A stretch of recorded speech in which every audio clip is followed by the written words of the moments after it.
Que tal, como estades? O Goberno está ultimando os trámites para declarar lugar da memoria a Illa de San Simón. Hai uns meses o Executivo Central recolleu a luva lanzada polas asociacións memorialistas e accedeu a outorgarlle este recoñecemento, probablemente no verán, tanto a Illa de San Simón como o Pazo de Meirás, dous enclaves que simbolizan perfectamente o que supuxeron en Galicia os 39 anos escuros do franquismo.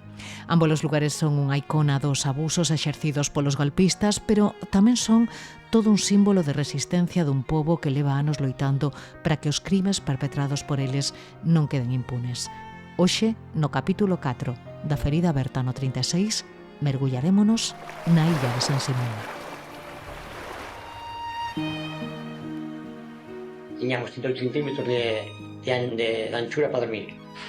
38 centímetros, nada máis. El lío que daba a volta no medio da brigada, aquilo se quedaba sin sitio. Y el pobre asturiano, aquel que estaba revolcando en la tierra, agonizando, ¿no? Porque le tiraron mal. Y él le chuzaba con el paraguas y le decía, muere, muere, rojo impío. ¿Cómo é posible, digo yo a aqueles homes, que foran capaces de condenar a 30 anos a unhas personas que non habían feito nada? San Simón gañou a pulso o apelativo de Illa da Morte. Din os investigadores que era un dos centros penitenciarios máis temidos do franquismo. Calcúlase que por ali pasaron alrededor dunhas 6.000 persoas entre 1936 e 1943. A lo menos 500 non conseguiron sobrevivir. Hubo mortes por estar presos en condiciones deplorables, hubo mortes por as enfermedades, por a non alimentación, por as condiciones higiénicas, por as condiciones horribles, hubo mortes por fusilamentos dentro da illa, hubo mortes porque de aí, de San Simón, sacaron moitos presos, xa fora para subicio, para paseos fora da illa, por lo tanto, claro, lógicamente hubo mortes como en todos os campos de concentración da época da Guerra Civil, claro.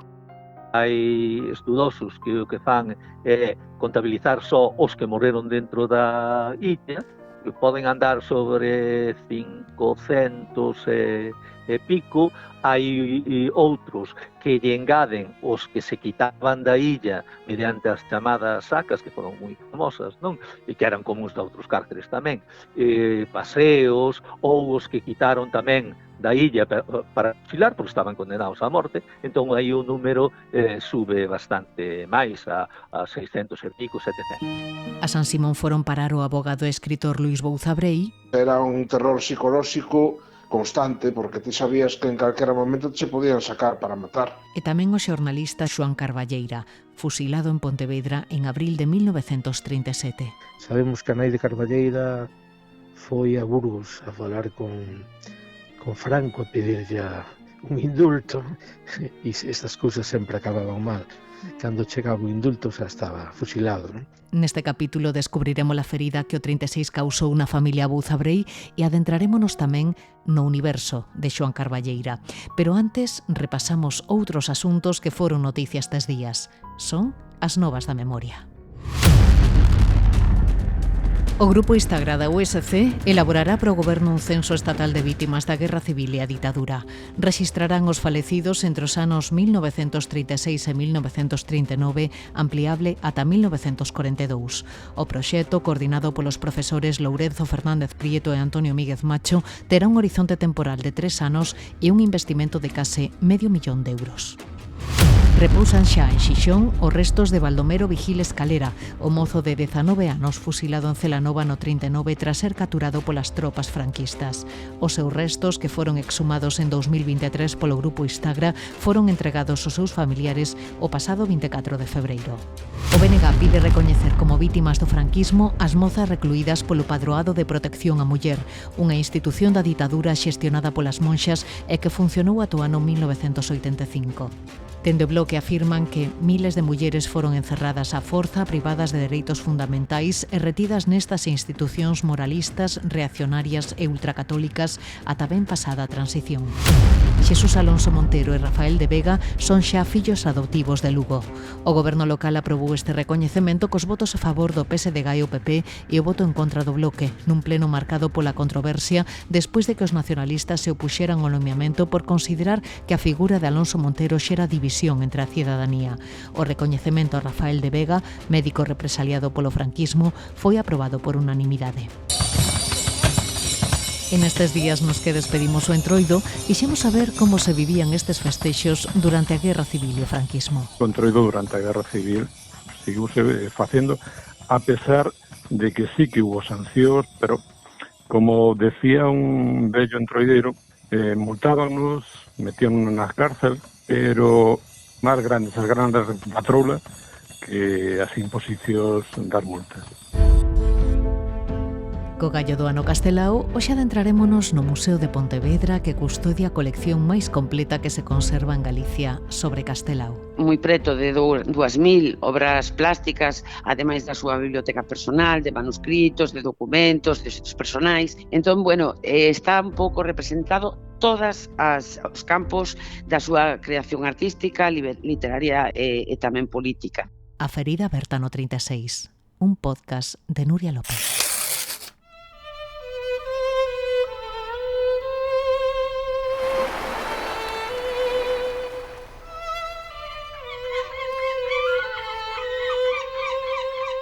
En plena ría de Vigo, na parroquia de Cesantes en Redondela, sitúase o arquipélago de San Simón. Está formado por dúas pequenas illas, a de San Simón e a de San Antón, que miden uns 250 metros de ancho por 145 de longo. A illa de San Simón, que hoxe está deshabitada, no pasado empregouse como mosteiro, como leprosería, como fogar para nenos orfos e tamén como campo de concentración e cadea a onde eran conducidos os presos políticos contrarios ao franquismo. Calcúlase que por ali pasaron unhas 6.000 persoas entre os anos 1936 e 1943. Queremos profundizar sobre o ocorrido en San Simón coa axuda de Pepe Álvarez Castro, historiador especialista no período da Guerra Civil Española, sobre todo na zona de Pontevedra. Pepe, a illa de San Simón empregouse como colonia penitenciaria e campo de concentración a partir do 36 e ata ali eran conducidos presos de todo o Estado, non? Efectivamente, San Simón, que en realidade, aínda que lle chaman colonia penitenciaria, foi, polo menos nunha das súas fases, campo de concentración, en canto que tivo prisioneiros en distintas situacións, presos gobernativos que non estaban sometidos a ningún tipo de procedimento judicial, presos xa xulgados nunha determinada etapa, outros que estaban á espera de xuízo.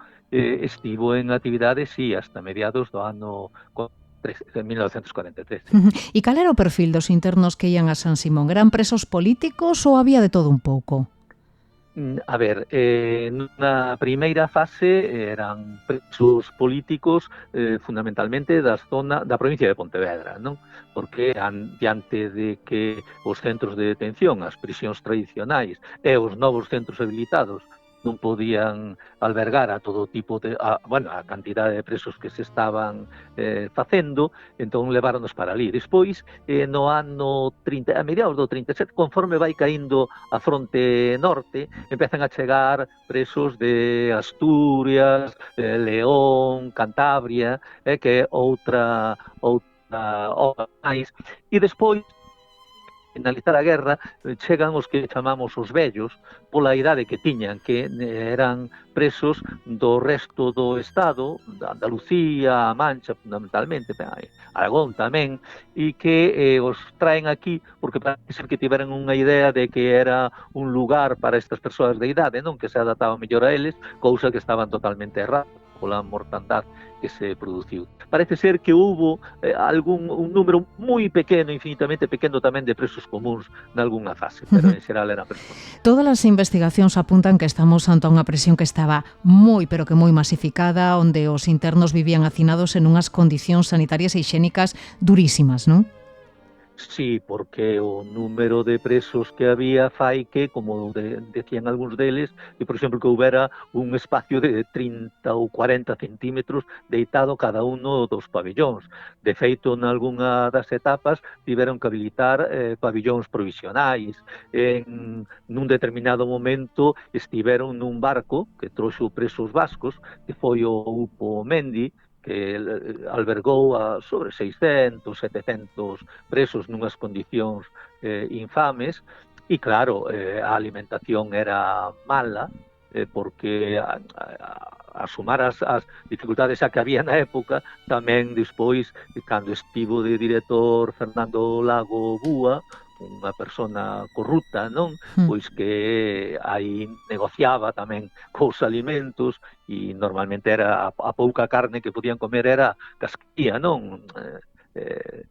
Desechos da carne, non? Non sei se podíamos falar un pouquiño dese elemento, non? Do director do penal que acabou como tiña que acabar, vaya.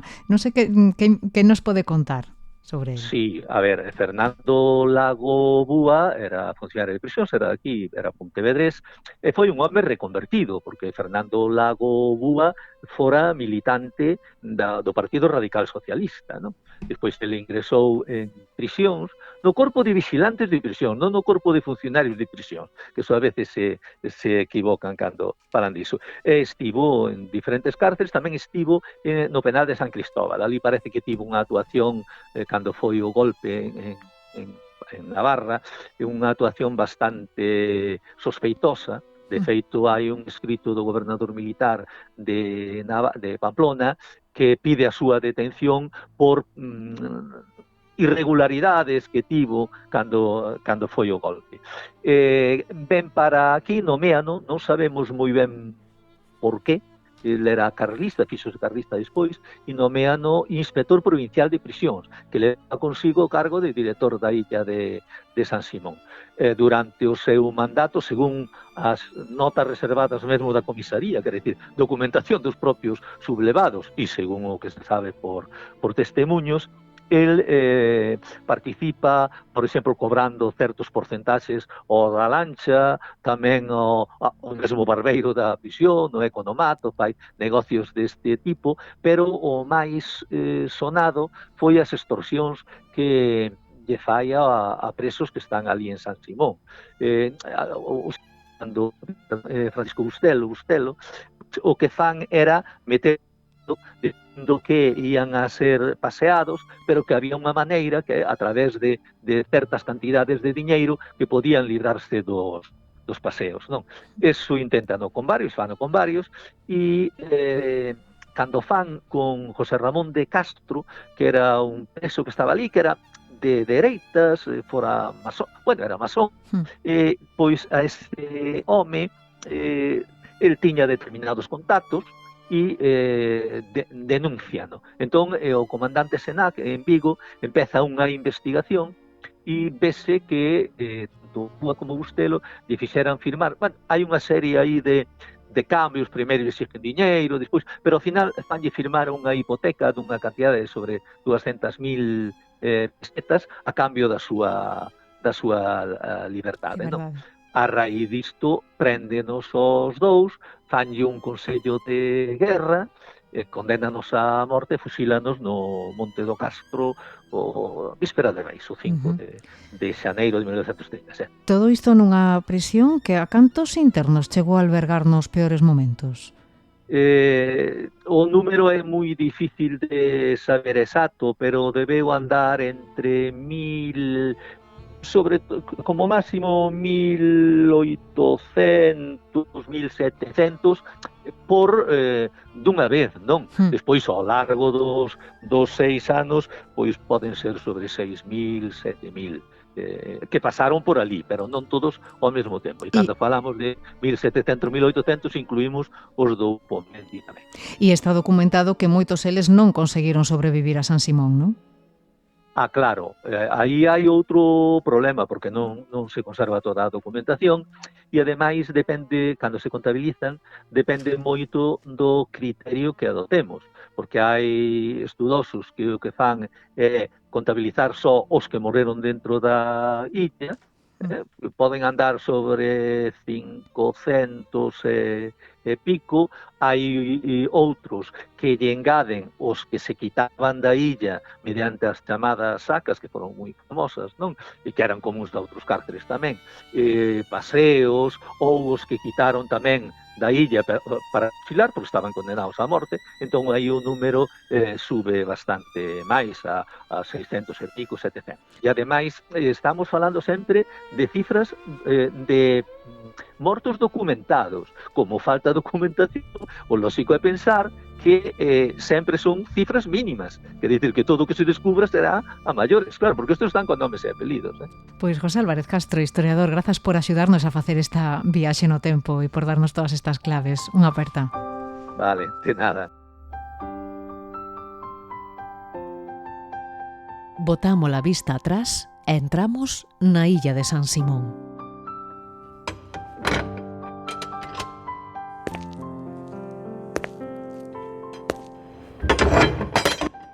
Personas dormían en cada sala.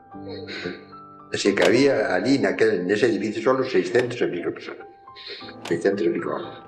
Tiñamos 108 centímetros de anchura para dormir. 38 centímetros. Nada máis, el lío que daba a volta no medio da brigada, aquilo se quedaba sin sitio. Cando había que salir ao servicio, de noite, pues, a veces pisábanse pernas, a veces pisábanse cabeza, a veces pisábanse de todo. Quen falan son presos que conseguiron sobrevivir a San Simón. Foron entrevistados nos anos 80 por Antonio Caeiro Clara de Sá e polo historiador Juan González para o libro e o documental Aillados. Juan reviviu para nós 40 anos despois aquela viaxe ao interior da illa de San Simón. Bueno, aí estaba antiguamente o Lazareto, tiña unhas instalacións, por un lado, non adecuadas para estar personas, pero sí adecuadas para hacinar a presos en unhas condicións deplorables. Nos, cando isto foi nos anos 80, 90, cando empezamos a ir a San Simón, aí sí que veía realmente o que eran os pabellóns onde dormían os presos.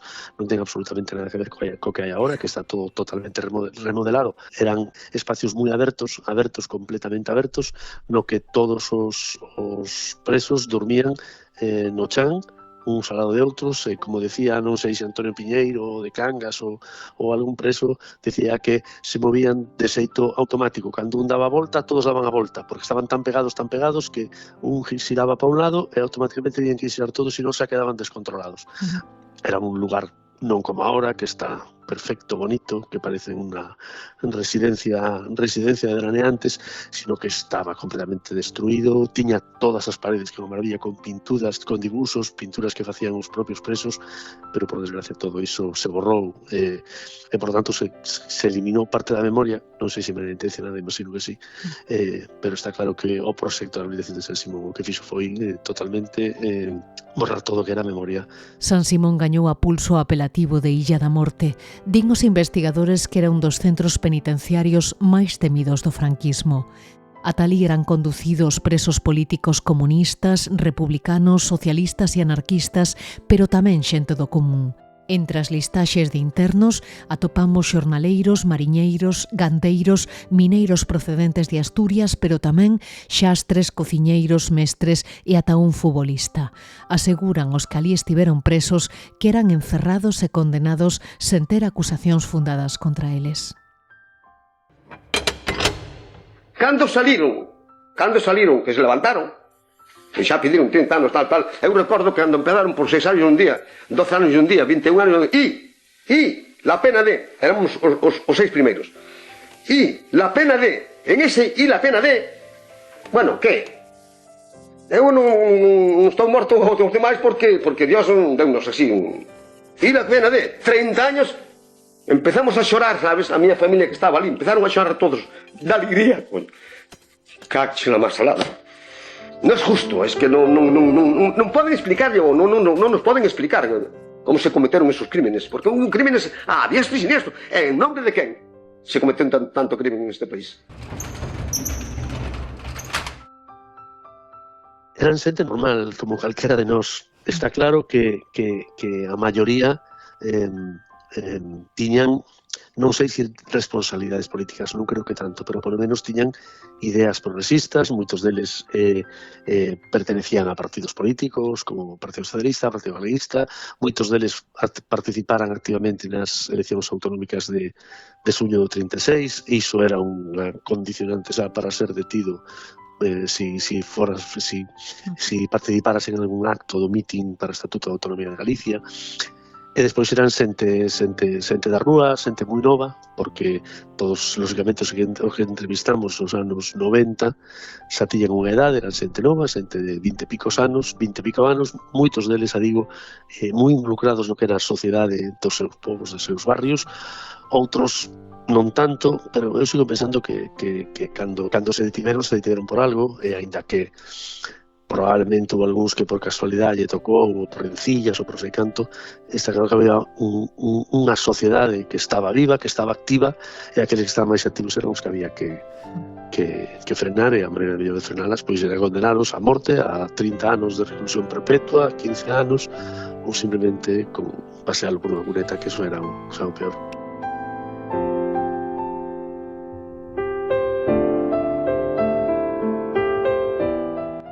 Calcúlase que uns 500 presos polo menos puideron ter morto en San Simón. Algúns perecían de fame ou por enfermidade, outros eran sacados de noite coa excusa de trasladalos ou interrogalos, pero horas despois aparecían paseados. Alo menos 7 foron fusilados dentro da propia illa e outros optaron polo suicidio.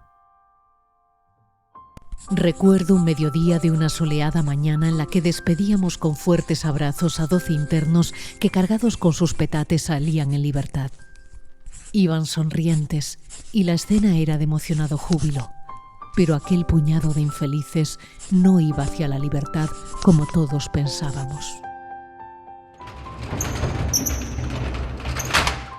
Naquela época era terrorífico, porque claro, nadie sabía si estaba ben ali ou non, porque generalmente antes de ir xa de habilitar ao San Simón con presos xa xulgados, eran a maioría presos preventivos. Non veu nadie a acusar. Como é posible, digo eu a aqueles homes, que foran capaces de condenar a 30 anos a unhas persoas que non habían feito nada? A día doxe é aínda imposible determinar con exactitude o número de persoas que puideron perecer en San Simón. Algúns estudos afirman que só no ano 41 puideron rexistrarse ata 250 mortes na illa. O volume de cadáveres era tal que ese ano o alcalde franquista de Vigo mandou unha queixa ao director xeral de prisións protestando polo elevado custe que causaba as arcas municipais aquel tsunami de falecidos. Entre la población penal de la colonia penitenciaria establecida en la isla de San Simón, en la ría de Vigo, concurren de 10 a 12 defunciones diarias. La falta de cementerios adecuados ha creado un problema acuciante que puede resolverse si se habilita terreno para los enterramientos en lugar continuo al desembarco de la isla. Los viajes que deben realizar las carrozas motorizadas para el traslado de los féretros ascienden a un promedio de 3, con recorrido de 150 kilómetros y el consumo de 36 litros diarios de gasolina. Hubo muertes por estar presos en condiciones deplorables, hubo muertes por las enfermedades, por la no alimentación, por las condiciones higiénicas, por las condiciones horribles, hubo muertes por fusilamientos dentro da illa, hubo muertes porque de aí, de San Simón, sacaron moitos presos, xa fora para subicio, para paseos fora da illa, por lo tanto, claro, lógicamente hubo muertes como en todos os campos de concentración da época da Guerra Civil, claro. Os encargados de exercer o terror en San Simón foron durante anos o director da prisión, Fernando Lago Búa, e tamén o padre Nieto. O primeiro foi executado despois de que os falanxistas descubriran que tiña montado un entramado corrupto xunto ao médico e un tenente da Garda Civil. Consistía en cobrarlles grandes sumas de diñeiro reclusos a cambio de non metelos nas temidas sacas ou prometéndolles unha liberdade que nunca chegaba. Estes homes se dedicaban a poñer en libertad aos presos anticipándole que tiñan que dar unha cantidad. Este era un verdadero traficante de carne humana. Sentimos las palabras de los Félix que le dijo: no te muevas, que tengo orden de detenerte de Felipe Sánchez. Cando o teniente da fuerza lle deu tiro de gracia, el co bastón abrindo a boca, e lle dice: non, un tirito máis, un tirito máis, porque aún está vivo, non está vivo, dale un tirito máis. Y el pobre asturiano aquel que estaba revolcando en la tierra, agonizando, ¿no? Porque le tiraron mal. Y de los tres que eran en el grupo, el pobre del chico aquel pues se revolcaba en la tierra. Y él le chuzaba con el paraguas y le decía: muere, muere, rojo impío.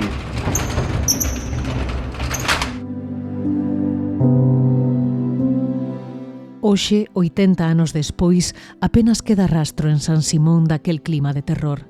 Aquela illa convertida en centro penitenciario e campo de concentración franquista foi declarada ben de interese cultural no ano 1999. Desde entón, este lugar pensado en principio como un centro destinado á recuperación da memoria histórica estáse desdebuxando e converténdose nun espazo de recreo e de ocio que alberga todo tipo de actividades culturais e de natureza, como denuncia Matías Rodríguez da Torre, voceiro de Iniciativa Galega pola Memoria. Un lugar da memoria é un espazo que ten que ser divulgado como tal, ten que ser posto en coñecemento da poboación, ten que dimensionar o seu significado e a súa historia. A comezos de ano, San Simón volvía á primeira liña política despois de que o deputado do PP José Luis Ferro cuestionara no Parlamento os crimes cometidos polos franquistas na illa de San Simón. Que nós teñamos constancia, tampouco sabemos de que, ou a día de hoxe, pola documentación que existe, de que houbera mortes na illa de San Simón. Estas palabras provocaron o estupor dos grupos da oposición. Me parece unha ofensa, como nunca se dixo neste Parlamento, os centos de persoas que morreron na illa de San Simón. Creo que é necesario ter en conta o pasado para que as cousas non se volvan repetir. E nós tamén entendemos que é imprescindible... Indignaron tamén os historiadores e os familiares das vítimas do franquismo. Perplexos porque é a sede do Parlamento, é a sede da representación democrática en Galicia, e que a estas alturas se siga poñendo iso en cuestión, a verdade é que indica que algo grave nos está a acontecer como povo, ¿no? Pues mira, a mí me ponen dos nervios. ¿Qué te voy a decir? Es algo que me indigna totalmente e non o podo, comprender, porque sempre penso, un partido pode ser de dereitas, claro que sí, pero eles tenen que condenar a dictadura. Me sorprende, ou é un reflexo de que hai unha mala información, porque además están publicadas moitas cousas. Negar as evidencias tan palpables a historia, pretender modificala, cambiala, darlle a volta ao que non se pode dar, en fin, non sei ni como calificarlo, é demencial. Eu non estou seguro se este home o fixo intencionadamente, porque realmente cree que non houve guerra civil, que non houve represión, que non houve mortes, se o fixo por ignorancia, que tamén é posible, que non tuvera nin idea de salir así por peteneras, pode ser. O único que sí que é certo que conseguiu despertar a todos que estaban dormidos con San Simón. Ante a negativa do PP a retificar as súas palabras, o Concello de Redondela acabou nomeando persoa non grata o deputado José Luis Ferro, a quen colocaron no meco do Entroido axeonllado ante Franco co obxectivo de queimar durante estes festeixos calquera atisbo de negacionismo e franquismo. Entre tanto, vítimas, historiadores e colectivos memorialistas confían en que a declaración de San Simón como lugar de memoria democrática sirva para honrar a aqueles que viviron e morreron en San Simón e para que ninguén esqueza a barbarie cometida polos fascistas neste pequeno enclave situado en plena ría de Vigo. Porque se algo reclaman as vítimas desde hai anos é recoñecemento. Creo que foron, claro, para eles 30 anos no que tiveron que ocultar sempre o seu pasado e ser capaces de decir: eu estuve aí, eu loitei para que o golpe de Estado non fora realidade, a mí me prenderon, eu sufrín na prisión e quero que se sepa. Eu creo que sobre todo é recoñecemento. De feito, mira, en aquela época non sei se o goberno de Felipe González, non lembro, pero non sei en que ano, a todos aqueles que estiveran presos máis de 3 anos durante a Guerra Civil, se lle daba 1 millón de pesetas. Había que justificar que esteveras preso, o cual era moi complicado. E como nos andábamos investigando por todos lados, estábamos nas cadeas, buscando nos arquivos, pois algún daquelas persoas que nos conocimos, pois conseguimos encontrarlle pois expedientes carcelarios que lógicamente quedaban na prisión, e na prisión despois foron capaces de justificar ese tempo e o pagaron, e decían que ellos non querían el dinero. El dinero non era o importante, ainda que o era, claro, lógicamente non, pero o que importante era eso era un recoñecemento a que eles estuveron presos intentando defender pois o que era non sei se a república, se a democracia que había en aquel momento contra o golpe de Estado. Entón, para eles sempre decían que para eles o recoñecemento, ese dinero era reconocer que eles estuveron aí lutando. No ano 92 fixemos unha viaxe, despois de todas as entrevistas, convocamos, falamos con todos, e nos fomos todos a San Simón nun gran barco. Non sei se o sabes. Sí. Fomos nun barco de pesca que nos deixaron en Redondela, e todos estos convictos de San Simón do ano 36 ou 39 se xuntaron de novo, xa ancianos, e nos marchamos todos unha visita a San Simón. Levaban 30 anos sin verse, e foi unha das viaxes máis emotivas, na que máis recordos se volveron a vivir, abrazos, choros, e para eles foi algo increíble, e para nós tamén volver a xuntarlos 30 anos despois, aparte 30 anos despois, de estar presos nunha illa cunha sensación de que te iban a matar ao día seguinte, o sea que non era xuntos 3 anos, eu que sei, como eu na facultade de Historia estudiando e salindo de noite, non? Foron 3 anos terribles. Entón ese foi tamén un momento que creo que para eles significou algo para os que estuveron ali presos, os que poderon ir no barco como un recoñecemento a que estamos, nos contacto da historia da illa, e foi unha xornada espectacular.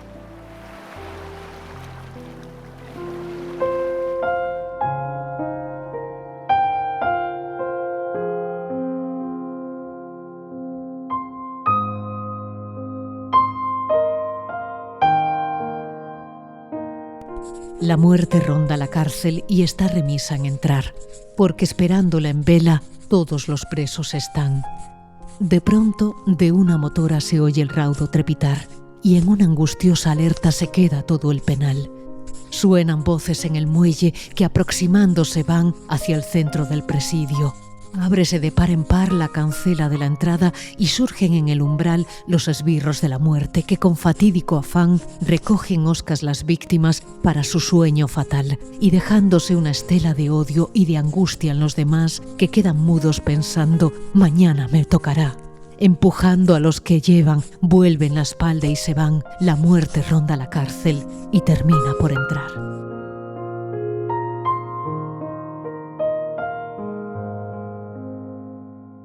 O 22 de xaneiro do ano 1941, Diego San José escribiu estes versos durante o seu encerro na illa de San Simón. Neles amosaba a anguria que os presos vivían a diario o non saber se serían eles os seguintes. Un sentimento que marcou tamén a estadía en San Simón do escritor e abogado de Vilagarcía, Luís Bouzabrei. A Luís Bouzabrei Trillo detivérono pouco despois de producirse o alzamento. Abogado de profesión e colaborador del pueblo gallego, foi un dos dirixentes do Partido Galeguista en Vilagarcía. Tralo golpe militar do 18 de xullo do 36, xulgárono por auxilio á rebelión e absolvérono tras facerlle consello de guerra ata 2 veces debido a un problema administrativo. Malia todo, tivérono preso en San Simón 5 meses, como lembra o seu neto Gonzalo Bouzabrei. Era un político que estaba no Partido Galeguista, que formaba parte do Fronte Popular, e daquela iso era máis que suficiente para ir a por él. Supemos as condicións nas que vivían ali non eran boas. Ademais, era un terror psicolóxico constante, porque ti sabías que en calquera momento te podían sacar para matar. O único contacto durante o encerro eran as cartas. Queridísimo hijiño, el frío es muy grande. Di si necesitas algo más de abrigo o en la cama alguna manta más y te la mando. Le pido a Dios, y pídele tú también, te saque pronto de ahí, pues tú no eres malo y nos atenderá. Y pronto nos veremos todos juntos y tranquilos en lo que cabe. Ten paciencia, hijiño, que luego vendrás y Dios nos recompensará todas estas penas. Recibe muchísimos besos de tu madre y saludos a los que vi el otro día. Pasados aqueles meses, o seu irmán Fermín Bouzabrei, que era xuíz de profesión, conseguiu sacalo do penal antes de que o apartaran do cargo por practicar a masonería e defender os intereses do galeguismo. El mesmo foi recollelo persoalmente a San Simón tras decretar a súa posta en liberdade. Cando por fin o liberaron, o seu irmán Fermín, que era xuíz na Estrada, foi persoalmente a prisión a sacalo, porque tamén sabía o que había cos que liberaban, entre comillas. Conta o seu sobriño Gonzalo que antes de ser apartado da xudicatura, Fermín conseguiu salvar moitos reclusos dunha morte segura. No 36 tivo tempo de salvar a bastantes republicanos a base de detelos, de sacalos de diante dos falanxistas e de toda aquella xentuza. Tras recuperar a liberdade, Luís Bouzabrei tenta reconstruir a súa vida. Exerceu a avogacía en Vilagarcía, colaborou no xornal vespertino La Noche e foi académico correspondente da Real Academia Galega. Como explica o seu neto Gonzalo, a Guerra Civil partiu por completo a súa vida e obrigouno a vivir nun mundo que non era o seu e no que convivía a diario con aqueles que o perseguiran. Intentouno como boamente se podía, con todas as taras que había entón, intentou ir ao casino a vivir con toda esa xente aquela que había por ali. Con todas as dificultades intentou vivir nun mundo que non era o seu, nun mundo no que tiñas que ter cuidado co que falabas incluso na casa, pero conseguiu. Tamén o seu irmán Fermín tentou seguir adiante, pero non foi nada doado. No ano 52 foi expulsado da xudicatura, trasládase entón a vivir a Santiago, onde se entrega de cheo os seus estudos de literatura, historia, arqueoloxía e etnografía de Galicia. Membro da Real Academia Galega e do Seminario de Estudos Galegos, contribúe a crear o Instituto de Estudos Padre Sarmiento, un proxecto co que recupera os azos que creía perdidos tras o golpe do 36.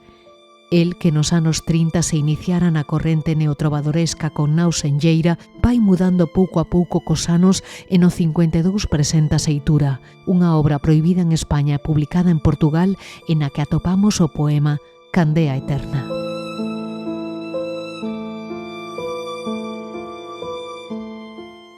A longura das somas afumadas de dúbidas cínguenme neste mar de sonos e silenzos. Meus sensos agrilloados por astrais cadeas non saben derrubar os ídolos do medo. Fallan vermes de luz pros camiños iñotos, sobran escuros veus pros carreiros en perda, xa non atino Deus, cos alcesos de garos no facho das esperanzas que presentín eternas. Porque isí me fixeche de humana melodía, vibrátil como gladio por arcanxo brandido, e que a pouco derramo no fito de outras lonxes meu fato de amarelle nas bugas dos acibros. Nos últimos anos da súa vida, Fermín Bouzabrei dedicouse de cheo á investigación literaria, arqueolóxica e etnográfica. Gran coñecedor da cultura galega e portuguesa, foi un dos máis destacados estudosos da vida e obra de Rosalía de Castro.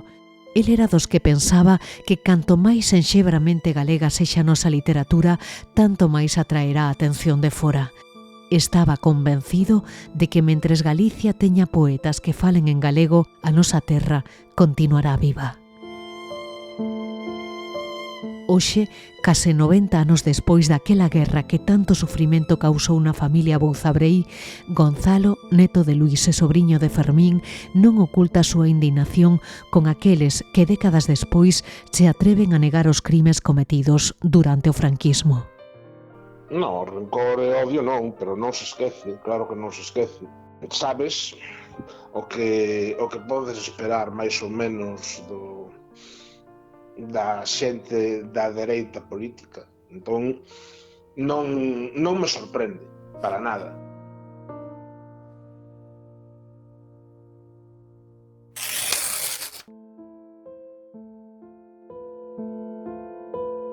Outro dos creadores galegos que estiveron presos na illa de San Simón foi o poeta, xornalista e alcalde de Bueu, Xosé Francisco Gómez de la Cueva, máis coñecido como Xoán Carballeira. Militante do Partido Galeguista e promotor do Estatuto do 36, Carballeira foi detido apenas un mes despois do alzamento e conducido á illa de San Simón tras condenalo a morte despois dun consello de guerra celebrado en decembro xunto outros 18 veciños de Bueu. Fallamos, que debemos condenar y condenamos al procesado José Gómez de la Cueva a la pena de muerte y a los demás procesados a la pena de reclusión perpetua, con las accesorias de interdicción e inhabilitación absoluta perpetua, siéndoles de abono el total de la prisión preventiva sufrida y debiendo todos los procesados, en concepto de responsabilidad civil, indemnizar al Estado con todos los bienes presentes o futuros. Un pelotón de fusilamento acabou coa vida de Carballeira o 17 de abril do ano 1937. Afondamos na súa figura coa axuda de Pepe Novas, secretario da Asociación de Amigos Xoán Carballeira. Era unha persoa comprometida. Precisamente no ano 31, cando se constituye o Partido Galeguista en Pontevedra, xa se estaban iniciando actos en Bueu. O 17 de xuño xa se celebra unha especie de meeting galeguista donde na lonxa do Peixe de Bueu intervén Lino Sánchez, Núñez Búa, Valentín Paz Andrade e Castelao. Xa estaban aquí promovendo o Partido Galeguista. E o 4 de abril do 32 se constituye o Grupo Galeguista de Bueu con toda a súa dirección, todos moi organizados, de todos os lugares de Bueu, moi repartidos, e pronto van a ter 70 militantes, máis de 70 militantes, que é unha das agrupacións máis importantes de Galicia. Que era casi a única que había no Morrazo así importante do Partido Galeguista. E como se produce o seu desembarco no Concello?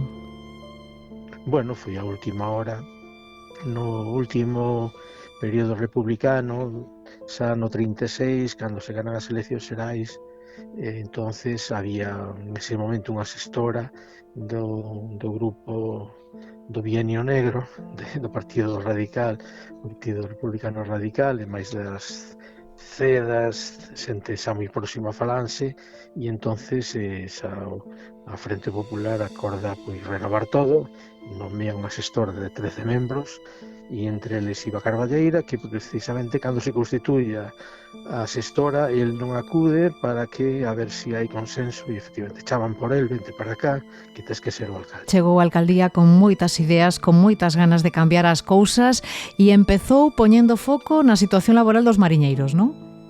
Efectivamente, o tema dos mariñeiros sempre foi un dos seus grandes obxectivos. Non foi unha vila mariñeira, había un sindicato mariñeiro importante, tiña 800 afiliados, un sindicato chamado el Adelanto Marinero, tuvo unha época do UGT, outra época da CNT, basicamente era da CNT, e Carballeira estaba moi ligado con eles. De feito, a base do Partido Galeguista estaba moi relacionado cos mariñeiros, e entonces a sardiña tiña o problema de que cando había moita sardiña pois casi non valía nada, se regalaba e casi non xa querían, e cando había pouca pois non ganaban nada e morían de fame.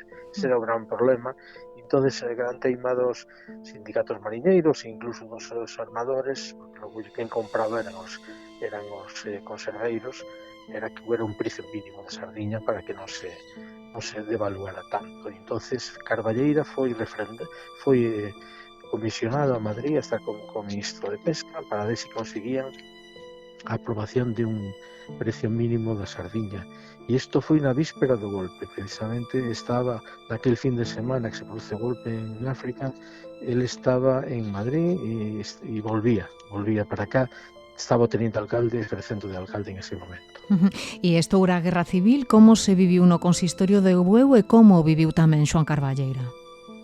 Bueno, efectivamente, pois chegan noticias xa desde de Madrid e chaman que requisen armas, que estén atentos as persoas que posibles golpistas, e en ese momento está o teniente alcalde ao frente da alcaldía e xa manda a personas de confianza pois a buscar armas aquí, ali, alá. Cando chega a Carballeira, pois continúa o tema, manda a funcionarios, en ese caso a policías locales ou funcionarios do Concello, e o día 20 pois había moitas armas no Concello, eso é o que nos contan as crónicas, e se organiza pois toda unha gran expedición a Pontevedra en defensa da democracia, en defensa da República. Sabemos que vai un autobús no Viño que acababan de comprar aquí en Bueu, a familia escanio, e vai cheo de xente, van camións, van coches, e o último camión que vai o teniente alcalde nel a 6 da tarde, sae parado en Marín por parte do grupo do campo de tiro Janer, que se posicionará xa a favor do golpe de Estado, e xa deteñen ao teniente alcalde, que se queda preso, Francisco Piñeiro.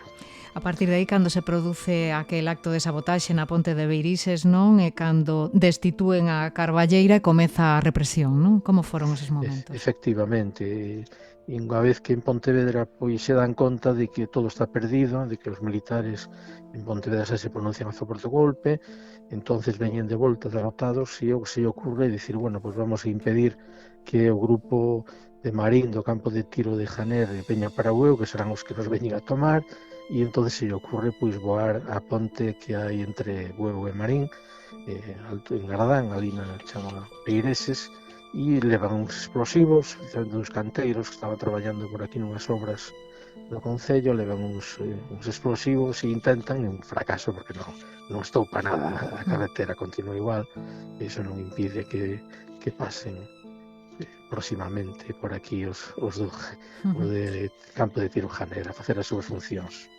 Como digo, comeza a persecución e intentan convencer a Carballeira de que escape, de que abandone Bueu, pero él mantense ali, non? Efectivamente, Carballeira dá a impresión de que hai uns días que parece que se oculta, igual que o día 20 ou 21 está por aquí, de feito, pois aí en donde entrega fai unha acta dimitindo de alcalde e entregándolle o que é o subdelegado de pesca, o ayudante de marina en funcións, que é Gonzalo Torrente, o pai de Torrente Ballester do escritor. Entonces, porque veñen os de Marín SAS, entran aquí un oficial de Marín con varios números dali de mariñeiros de Marín e obligan a dimitir. El firma un acta de entrega ao poder e entrega a Gonzalo Torrente como autoridade militar, e entonces se vai para a súa casa, esa noite se vai para a súa casa, e nos dá a impresión de que se ocultou durante un certo tempo. Hai quen dice que foi na zona de Vilalonga, que tiñan un familiar por alá, pero logo intenta volver a traballar, porque claro, tiña a súa familia que tiña que darlle de comer, a súa nai, as súas irmás. E foi cando o detiveron en Cangas, non? No mes de setembro. Efectivamente, iba para Vigo para ver se, seguía traballando no pueblo gallega, onde estuvera traballando nos últimos anos, e o deteñen o 15 de setembro en Cangas, que iba acompañado do seu irmán Ángel, que é o irmán máis novo. Logo, o 17 de setembro, só trasladan a Pontevedra e preparanlle xa un consello de guerra, unha causa aí para 25 veciños de Bueu, dúas causas aí, son as gordas, onde vai ele e moitos militantes dos sindicatos, do Concello, da Gestora, de diversas organizacións sociais e políticas de Bueu. O 16 de decembro ingresan San Simón esperando o Consello de Guerra. A execución de Carballeira produciríase en abril do 37. Como pasou eses meses en San Simón? Que se sabe das circunstancias deso encarceramento naquela prisión? Bueno, o 29 de decembro se celebra o Consello de Guerra del, onde os condenan a morte a Carballeira e a 17 veciños máis. Recurren. Sabemos que a nai de Carballeira foi a Burgos a falar con Franco e pedirlle un indulto, e estas cousas sempre acababan mal. Cando chegaba o indulto xa estaba fusilado, non? Entón o 17 de abril, porque ao final conmutan a pena de morte a unha parte deles, pero Carballeira e outros 3 máis compañeiros quedan coa pena de morte, que son executados o 17 de abril do 37 en Monteporreiro, en Pontevedra. E estaría eses meses en San Simón agardando o momento do seu final. Supoño que serían momentos de anguria que creo que recolleu nun diario, non? Do que non se sabe nada. Efectivamente, el fixo un diario de toda a súa estadía en San Simón. Ese diario sabemos que coas súas pertenencias, cando o levan a fusilar, o entregan a un veciño de Bueu que trae as cousas para aquí, entreganlle a súa moza Lola, probablemente por medo a que iso delatara, que pudera meterse con ela, pois ese diario acaba desaparecendo. Únicamente conservou unha fotografía de Lola, onde por atrás se despide de Carballera, se despide de Lola 1 hora e cuarto antes de ser fusilado. É a despedida dela. E que supuxo Xoán Carballera para Bueu? Que visión teñen del os seus veciños? Realmente é unha imaxe mítica que existe de Carballera de todo o mundo, sempre falando ben del, como unha persoa efectivamente destacadísima, non? Un periodista, un xornalista absolutamente innovador, que fixo cousas innovadoras, un gran poeta. A súa obra poética quedou sin publicar, se publicou máis tarde, logo publicouse xa nos anos 80, 90, se publicou en dous libros distintos, pero a obra poética se publicou despois, pero a obra xornalística é unha obra amplísima, non? Innovou, pois, entrevistando a persoas famosas que estaban por Vigo, innovou incluso facendo viaxes pola Galicia interior, por Lugo, por Ourense, viaxes de varios días, logo contando eso nun reportaxe. Bueno, fixo cousas novedosas en xornalismo, de feito, pois, a súa ser un dos principales redactores de Pueblo Gallego na etapa de Manuel de Portela Valladares. E todos os anos sigue sendo recordado un Bueu o 17 de abril. Exactamente, publicamos unha serie de publicacións, de revistas, de cousas, de toda a historia para que quedara isto polo menos escrito. Hubo compañeiros escritores, jornalistas que publicaron libros tamén, e bueno, queremos que cumplimos, que isto non se olvidara, e que nas escolas nos interesaría agora que se siga recordando, non? Que se sepa o que pasou e que non volva a correr máis. Pois Pepe Nova, secretario da Asociación de Amigos Xoán Carballera, grazas polo voso labor e por axudarnos a transitar polos mundos de Xoán Carballera. Unha aperta. Gracias a ti. A ferida aberta no 36, un podcast de Nuria López.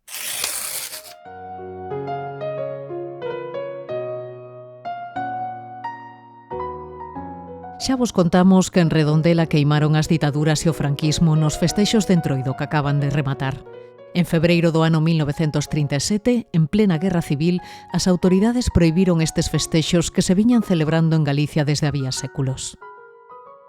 En atención a las circunstancias especiales por que atraviesa el país, momentos que aconsejan un retraimiento en la exteriorización de alegrías internas que se compaginan mal con la vida de sacrificios que debemos llevar, atentos solamente a que nada falte a nuestros hombres que, velando por el honor y la salvación de España, luchan en el frente con tanto heroísmo como abnegación y entusiasmo, este gobierno civil ha resuelto suspender en absoluto las fiestas de carnaval.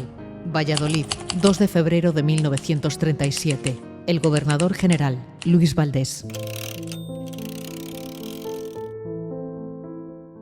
O que comezou como algo provisional foise mantendo no tempo. No ano 40, concluída xa a guerra, o goberno civil publicou outra circular mantendo a prohibición destas celebracións non só na vía pública, senón tamén os bailes de máscaras, os disfraces, as bromas e ata o enterro da sardiña.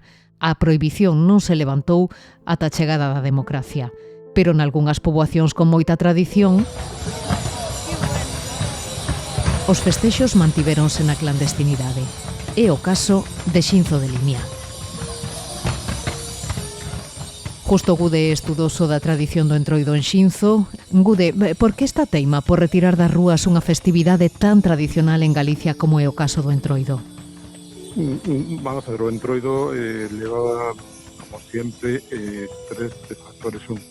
A crítica aos poderes políticos, a crítica aos poderes eclesiásticos, e logo o tema de locura, non? De facer o que un queira. Realmente as autoridades o que decían era estamos nun momento do triste, a España está pasando por uns momentos, digamos, oscuros, y vamos todos a respetar y pensar en nuestros camaradas que están en combate, mientras que aquí en Xinzo a mentalidade era o contrario, é dicir, mire, xa que estamos nunha época tan oscura, teñamos un momento de alegría en ese aspecto. Entonces, por eso que aquí en Xinzo prácticamente non se parou de celebrar o Entroido durante a guerra e a partir do 40, despois xa cando chega o franquismo se instaurou, sabe? Sempre se celebrou. O sea que mantívose a festividade en Xinzo, pero había ameaza de sanción, supoño, ou como podían esquivar esa persecución, esa vixiancia? Mira, digamos que habría 5 niveles, non? Digamos. O primeiro nivel sería de que a xente saía a casa, o sea, a calle, a rúa, perdón, simplemente disfrazando, sin disfrazar, vestida normal, pero participando ca presencia.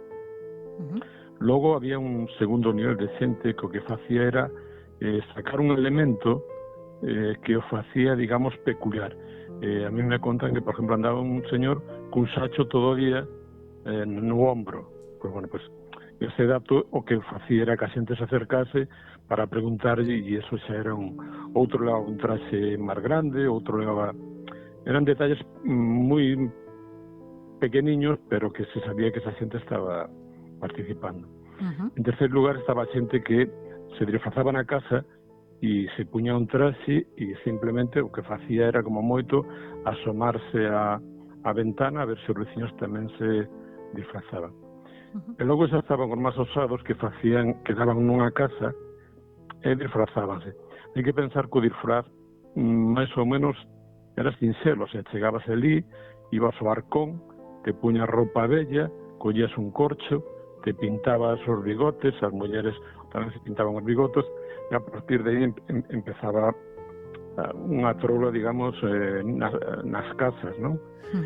E logo xa, o quinto nivel xa era xente que se puña a pantalla, daba un pequeno recorrido por cerca da casa, chegaba e xa o quitaba. O sea, había eses 5 niveles de participación, pero sí que o Entroido durante a Guerra Civil seguiuse facendo, a pesar de que sí que hubo sancións desde 250 pesetas, 25, hubo un pouco de todo, pero como decía un bello entroideiro, multábanos, metían nas cárcel, que hubo xente que acabou na cárcel, pero eran máis grandes as ganas da troula que as imposicións das multas. Despois comenzou a Guerra Civil e pasados os 3 anos que durou, prohibiron os carnavales por moitos anos. Pero o caso era que nós estábamos acostumbrados a celebralos e non estábamos moi dispostos a pasar civiles. E como as ganas de troulear eran máis grandes que a nosa forza de voluntade, nós seguíamos tendo Entroido todos os anos. Pero non salimos a calle disfrazados. Porque un dos elementos que máis reticencias despertaba eran, sobre todo, as máscaras, non? Claro, o tema das máscaras e entonces a xente tiña moita imaginación e sempre buscaba algún tema. E un elemento sencillo como un corcho de pintarse a cara, por pintarse un bigote, pintarse a cara toda de negro que hai que se pintaba a cara, pois con eso xa a xente xa se lle permitía no ámbito, digamos, da casa, sin salir, o sea, a xente quitando ese tema da pantalla, casi todo Entroido se facía dentro das casas, reuníanse, pois hoxe vamos a facer un pequeno cocido, e logo cando estás ali, pois xa faz o Entroido, como poñéndote cualquier cousa, pintándote a cara, pero nada no exterior. No exterior, digamos, que non se facía nada, porque claro, era moito máis peligroso e multas. Non sei se había diferencias, acabas de comentar o caso de Xinzo, pero non sei se había diferencias entre como se viviu o Entroido ou como non se viviu o Entroido no eido rural e nas cidades. Supoño que sería máis complicado nos núcleos urbanos, non? Eu me imagino que os pueblos era diferente porque a mellor están moi aislados, entonces pues antes que a presencia da Guardia Civil tiñan que ir a cabalo e un Guardia Civil a 3 kilómetros eran vistos. Aquí o tema era que a Guardia Civil había un cuartel grande, entonces tiñas que, digamos, ter cuidado a hora da celebración. O que pasa que sempre, cando estabas celebrando, a xente desinhibíase, chegaba un momento que si facías máis ruido do necesario e danse casos onde mentras a Guardia Civil aparecía por a porta de adiante, a xente escapaba por a porta de atrás e por os tellados. Hai referencias que incluso Carlos Casares conta anécdotas en ese aspecto. Eu teño lido algunha referencia tamén no que se comentaba como foi evolucionando o entroido durante a época do franquismo e como nalgúns núcleos disfrazabas ese entroido de outras festividades, que si festa da primavera, que si baile de non sei que, con tal de que non levara a denominación de entroido, que eso era o máis prohibido de todo, non? Sí, como anécdota, no 50-50, si se ven os carteles anunciados das festas de Xinzo, pues aparece unha chica con vestido semi-transparente, pero eran as festas do Corpus e non pasaba nada. Si tú en vez de festas do Corpus, pues festas do Entroido, eso xa sería mal visto, non? Entonces, si todo que era Entroido era mal visto. E hai un detalle que se nos olvida moitas veces. Sempre falamos do tema da administración, ao goberno civil e todo eso, pero había outro tema, e era que cando acababa o Entroido había que confesarse, e a Iglesia aí tamén tiña o seu tema de imposición, porque hai que recordar que confesarse era cousa de pecado e cousa de masós, e a Iglesia estaba en esa línea, e ao acabar o Entroido había que confesarse. Entonces, reconocer un pecado de que te estabas disfrazando, cual xa estabas nunha lista negra para o ano seguinte, non? E houve que esperar casi 40 anos hasta o inicio da democracia para recuperar estes festexos, non? Ou foi antes, non? As leyes de derogación de eso foron no ano 77, pero xa digo, en Xinzo se celebrou clandestino durante o 37, 38, 39, 40, durante os anos 40, 41, 42, hasta 45 se impuxeron multas, hubo encarcelados, 6 personas incluso encarcelados, que estuveron unha semana, pero a partir do 45 as autoridades viron que era imposible, era un río moi grande que non se podía deter, e xa a partir do 45 xa hai fotos de pantallas de xente, prácticamente o único que se buscaba é que non alterara moito o orden, pero sí que se permitiu, de alguna forma, a xente se saliu. Era moito a xente que participaba no Entroido. E unha guerra civil e 40 anos de ditadura non puideron con el. No, xa digo, repito esta anécdota que decía eso, que eran tan grandes as ganas de trolear que non había quen parase, xa digo. Pagar 250 pesetas a nos parece unha multa en aquel momento, pero claro, estamos falando en tempos de todo estaba moi tasado, de moita escasez de fame, estamos falando que entre o 40 e o 52 foi época da fame, todo estaba moi tasado, entonces unha multa por pequena que fose era un drama para unha familia. Sin embargo, a xente salía.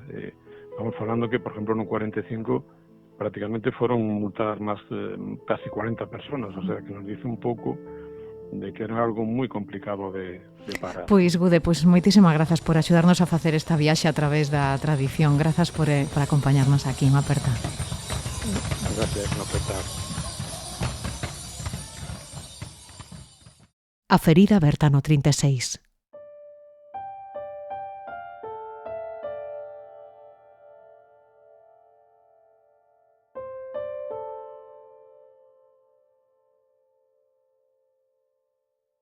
Co gallo do ano Castelao queremos debullar neste espazo todas as iniciativas que se desenvolven por toda Galicia para difundir e honrar a figura do noso xenio de Rianxo.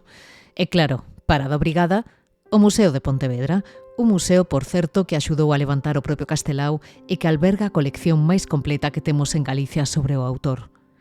Falamos xa coa directora do museo, con Ángeles Tilbe. Ángeles, a figura de Castelao está omnipresente no museo, non? Sí, ele está no proceso de creación do museo. De feito, vai formar parte como vocal do seu primeiro patronato e un cargo que, ademais, pese ao exilio dele, estuvo a súa vacante sin cubrir hasta o ano 1950 que faleceu. E bueno, participou en toda no proceso de creación, na rehabilitación do primeiro edificio, na programación das salas, a instalación das primeiras salas que se inauguraron no museo no 99 e tamén depositando obra súa. Claro. O sea, estamos desde o primeiro momento Castelao está no museo. Sí, dicía que o museo custodia a colección máis completa sobre Castelao, como ti explicabas agora, el mesmo dou en vida algúns dos seus traballos e despois encargouse a súa viúva, non? Virxinia Pereira, de achegarvos máis material. A ver, sí, el no ano 31 depositou unha serie de 11 obras magníficas, as súas famosas estampas, pero co golpe de Estado de 36, el vai a sufrir un expediente de responsabilidades políticas que suporía a confiscación de todos os seus bens, tamén da súa obra plástica, escrita e demais que conservaba na súa casa de Pontevedra. Eses materiais serían depositados no museo, pero non como depósito no museo, sino como un paso previo a súa poxa, non? Para cubrir a sanción que se lle poría por a responsabilidade política. Entón, os responsables do museo lograron paralizar a poxa, o que tería suposto a dispersión definitiva de todo o conxunto. Temos que pensar que solo en obra plástica na súa casa no ano 37 había máis de 1000 obras. Isto foi un proceso moi complexo. Tras a morte de Castelao en Bos Aires no ano 50, ainda terían que pasar 14 anos máis para que a súa viúva lograse recuperar os seus dereitos sobre a obra do seu home, non? E ela, tan pronto logra isto, cédeollos ao museo, cumplindo así a vontade do propio Castelao, que a manifestara antes do seu pasamento, que a súa idea era que todo o conxunto da súa produción se reunise no museo que le axudara a crear e que era consciente que mantiveran esa unidade durante os difíciles anos da guerra e posguerra, e entón, bueno, ela cumpliu a vontade do seu home, e ademais loitando ferreamente por facelo. Eu quería que nos fixeras de guía, se pode ser. É moi probable que moitos dos que nos están escoitando viron xa cos seus propios ollos os tesouros que gardades aí no museo sobre Castelao, pero para aqueles que aínda non se pasaran, que tipo de pezas podemos ver aí? Pois, precisamente porque guardamos unha colección moi ampla, que pensar que sumamos moi preto de 2000 obras plásticas, ademais da súa biblioteca personal, de manuscritos, de documentos, de sitios personais, e unha selección bastante numerosa desta colección exhíbese en dúas salas monográficas que se lle dedican no edificio Castelao ao artista. Entón, bueno, está un pouco representado todos os campos da súa creación artística, literaria e tamén política. Desde as primeiras obras que fai o comenzo da súa carreira, na que, en principio, el pensaba en ser pintor e facía obras, por exemplo, como O cego de Padrenda, que son obras dunha estética regionalista, costumista, amable, sin intención, e que son moi características dos primeiros tempos. Tamén as das súas primeiras viñetas ou dibuixos humorísticos que publicaba en revistas como Vida Gallega ou no periódico Mi Tierra, que son tamén dibuixos humorísticos, nos que vemos xa os trazos gráficos que son característicos del, pero nese mismo ámbito de humor amable, de tipo costumista e sin intención. Pero pronto el vai a abandonar esa vía e vai a mudar cara a un arte con máis compromiso social. E probadelo son, por exemplo, o magnífico tríptico de cegos que procede do balneario de Mondariz e que temos a sorte de poder exhibir aquí no museo como depósito da Real Academia Galega. Un tríptico cuxa versión lograría Castelao con ela unha medalla na Exposición Nacional de Belas Artes no ano 15. Pero no ano 16, cando chega a Pontevedra, chega para facerse cargo do seu posto como funcionario do Instituto Nacional de Estatística, e entón, aparte, desde o ano 16, pois, que produce aquí en Pontevedra, temos unha excelente colección. Hai que pensar que aquí é onde muda completamente a súa intención e a súa obra vai a estar ao servicio da idea de Galicia, da identidade de Galicia e de crear conciencia de país, non? Os anos nos que, por exemplo, produce os debuxos do álbum Nós, que se expoñen aquí no museo, os anos nos que se vincula á Sociedade Polifónica de Pontevedra, participa en todas as iniciativas culturais da cidade e de Galicia, fai os dibuxos, empeza a traballar nos dibuxos das cruces de pedra na Galiza, empeza tamén a traballar nos primeiros bosquexos para a súa obra Os vellos non deben de enamorarse. Colabora na revista Nós, é dicir, son os anos claves entre o ano 16 e o ano 36 da actividade de Castelao, tanto artística como política. Hai que darse conta que neses anos cando se convirte en gran guieiro do galeguismo galego, non?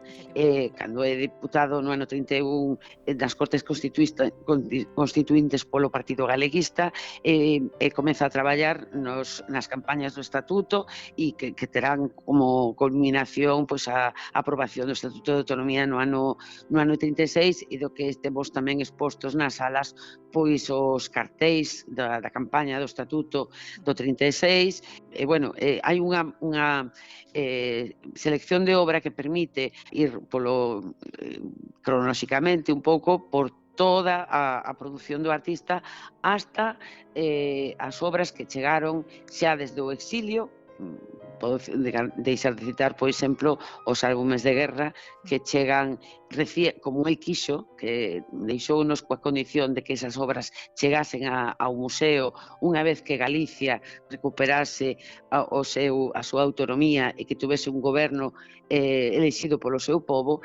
E cando isto se produce no ano 80, pouquiños meses despois chegan as obras desde Bos Aires, si vese os 31 debuxos das series completo. Tamén chegan a magnífica serie dos debuxos de negros, os orixinais e as caretas da primeira representación da obra dos vellos non enamorarse, que se estrenou no ano 41 en Bos Aires, e tamén o manuscrito original de Copensamento en Galiza, que foi unha recopilación dos seus estudos, dos seus artigos, conferencias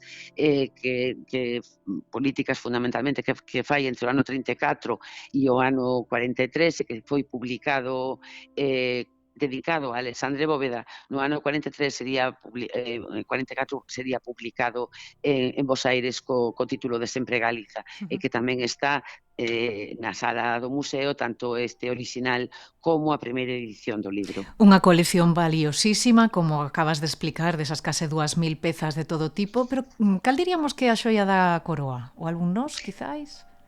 A ver, sí, polo seu carácter simbólico, evidentemente o álbum Nós ten unha significación enorme, tuvo no seu tempo e foi a que convertiu a Castelao no gran artista do galeguismo, non? O artista simbólico, e que tuvo unha trascendencia enorme no seu momento. El creou unha coa intención de ser publicada como un álbum con a intención de que a xente en xeral pudese ter acceso a esas obras, non solamente ao público, digamos, máis culto que podería ter asistido ás exposicións que fixo reiteradamente nos anos 20 en Galicia, despois tamén en Madrid, da obra, sino coa idea da difusión das ideas a través do álbum. Ese álbum que el conseguiría publicar no ano 31, desapareceron eses debuxos, desde o ano 31 non se tiña constancia de onde se atopaban. E aquí no museo tivemos a sorte de poderlos localizar cando se lle dedicou aquí a exposición conmemorativa do centenario da súa chegada a Pontevedra no ano 2016. Volvemos a topar os 51 orixinais en moi bo estado de conservación, ademais, e desde ese momento pois podemos exhibilos no museo. Bueno, Ángeles, o certo é que o museo leva volcándose coa figura de Castelao desde a súa creación, pero este é un ano especial, é o ano Castelao. Que actividades tedes programadas para este ano adicado ao Rianxeiro? En principio non vai haber unha exposición como dedicada únicamente a Castelao.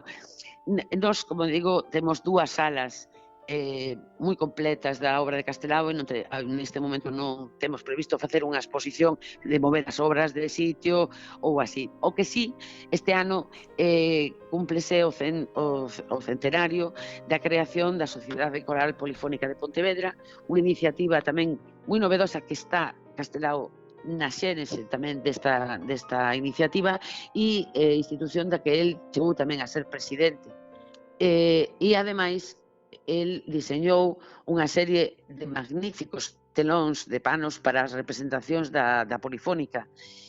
Panos que 8 deles gardámolos aquí no museo tamén, e son enormes, o sea, hai que pensar que algún deles mide preto dos 9 metros. Caramba. Un deles moi mal estado, porque hai que pensar que eran feitos en papel. Claro. E que con unhas condicións bastante rudimentarias eran tan enormes que tiñamos que pintar na Casa da Luz de Pontevedra, porque non había local que curioso. O sea, é unha historia moi bonita que vamos a intentar transmitir ya ao público en xeral na exposición que inauguraremos no próximo mes de marzo. Temos previstas tamén a publicación de algún escrito, con algunhas estemos bastante ilusionados con algunhas publicacións que se van a facer este ano e ao longo do ano, pois, bueno, ahora mismo hai se suplementaron unha serie de visitas guiadas á colección Castelao. Estamos tamén proxectando a película da Castelao de Chumbaverbo para os centros escolares, pois todos os martes hai proxeccións, quero dicir, un poquinho de todo. Estaremos actualizando a información sobre os actos que se vayan programando a través da web do museo, pois a diario. Estaremos moi atentos. E dime, ti por que crees que provoca tanta simpatía a figura de Castelao entre todos os sectores, ademais? A ver, Castelao ten unha forza, ten un personaxe con tanta forza que se non te engancha por unha cousa, enganchate por outra. Para nós os galegos é porque nos identificamos con esas imaxes que son tan nosas, non? E entonces os galegos diciste, bueno, pues que identificaste pola lingua, identificaste por eses paisaxes arquetípicos galegos que ves ese paisaxe e dices, de Galicia. Pola retranca, non? Ou pola retranca, ou polos tipos raciais. Ti podes identificar sendo galego, pero que o curioso é que eu teño a experiencia de aquí no museo vir xente de fora, de todo, españois, pero tamén de europeos, estranxeiros, e chegan a sala, fan unha visita polo museo, e chegan aí, e o impacto que causan a xente é increíble. Eu teño sido testigo de decir, pero isto... Impresionante. O impacto visual da obra de Castelao causa impacto ao público xeral. Pois Ángeles Tilbe, directora do museo, foi un placer enorme percorrer as salas dedicadas a Castelao da túa man. Grazas por facernos de guía. Moitísimas gracias a vos. Unha aperta. Moitísimas gracias. Pois ata aquí chegamos. Moitas grazas por estar ao outro lado durante todo este tempo, en especial a Pepe Álvarez, Juan González, Gonzalo Bouza Brei, Pepe Novas e Ángeles Tilbe.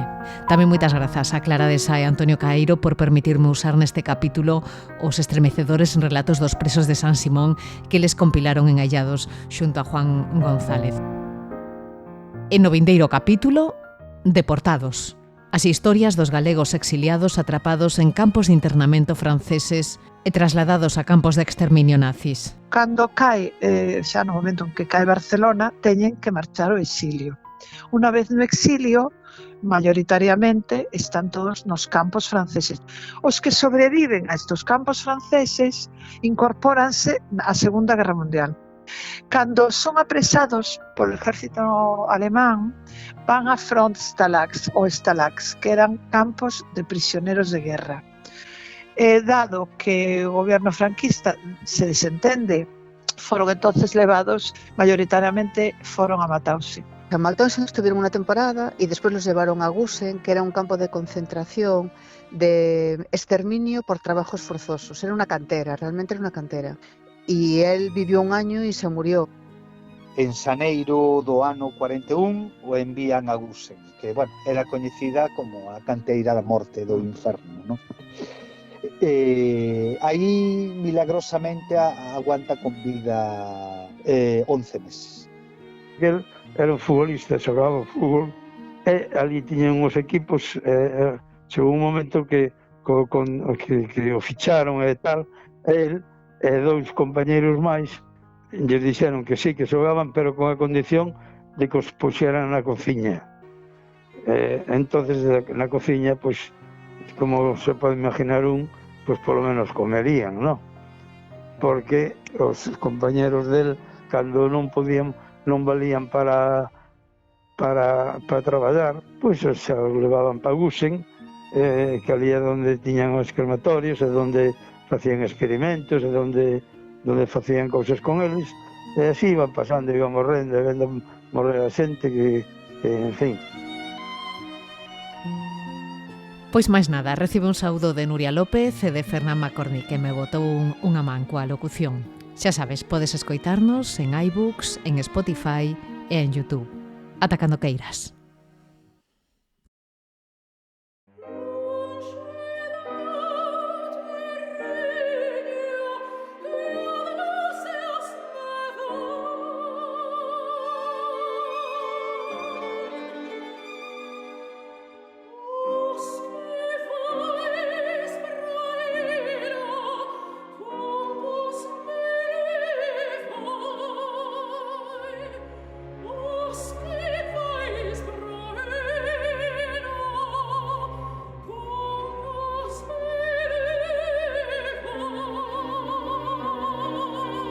A ferida aberta no 36, un podcast de Nuria López.